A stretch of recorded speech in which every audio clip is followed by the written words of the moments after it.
Bismillahirrahmanirrahim. Assalamualaikum warahmatullahi wabarakatuh. Alhamdulillah, assalatu wassalamu ala rasulillah. Sahabat Suara Hati, saya ingin mengingatkan diri sendiri dan semoga hikmahnya sampai kepada kita semua ya. Ada 3 golongan yang naudzubillah sebaiknya kita hindari. Golongan yang tidak diridhoi Allah ini semoga dijauhkan dari kita semua.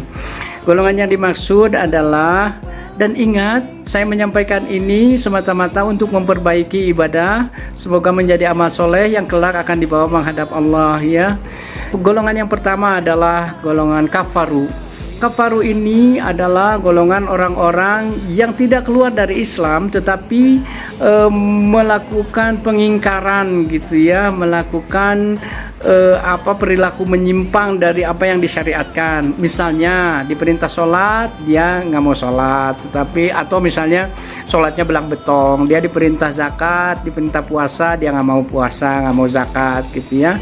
Nah itulah orang-orang yang kafaru, orang-orang yang ingkar. Contohnya ada di dalam Quran surat ke-14 Ibrahim ayat ke-7. Bismillahirrahmanirrahim. Wa iz ta'azzana rabbukum la in syakartum la azidanakum wa la in kafartum inna azabil syadid.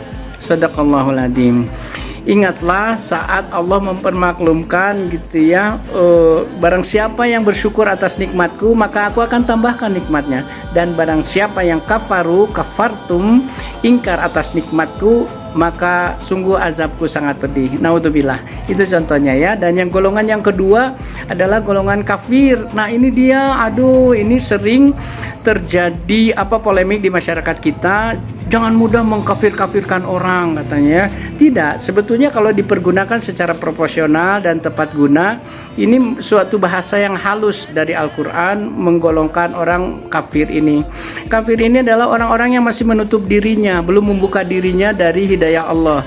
Dia belum mengaku beriman gitu ya, dan bebas aja gitu ya, bebas aja maksudnya tuh la ikraha fiddin, tidak ada paksaan di dalam agama. Jadi kalau ada orang yang masih menutup diri dari hidayah Allah, belum mau beriman, itu disebut sebagai orang kafir. Yang sudah beriman disebut orang mukmin, orang beriman gitu ya. Misalnya ada di dalam Quran surat ke-109 ya, Al-Kafirun ayat pertama. Bismillahirrahmanirrahim. Kul ya ayyuhal kafirun. Katakanlah kepada orang-orang yang masih menutup diri itu dari hidayah Allah gitu ya, masih orang-orang kafir itu.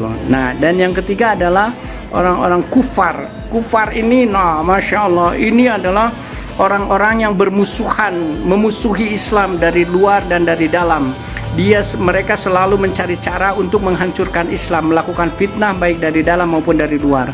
Contohnya seperti yang terjadi akhir-akhir ini di Palestina. Itu adalah orang-orang kufar, orang-orang yang berniat menghancurkan Islam. Bagaimana membunuhi orang-orang muslim gitu ya, tidak peduli dari anak-anak, wanita dan sebagainya, pokoknya Islamnya hancur gitu sama sekali. Nah itulah orang-orang kufar, dan kita pun harus tegas untuk ikut melawan. Mari kita doakan semoga muslim di Palestina mendapatkan kemuliaan dari Allah dan para syuhadanya ditempatkan di surga Allah yang abadi. Amin ya Allah ya rabbal alamin. Itulah ketiga golongan yang semoga kita dijauhkan daripadanya. Amin ya Allah ya rabbal alamin. Wassalamualaikum warahmatullahi wabarakatuh.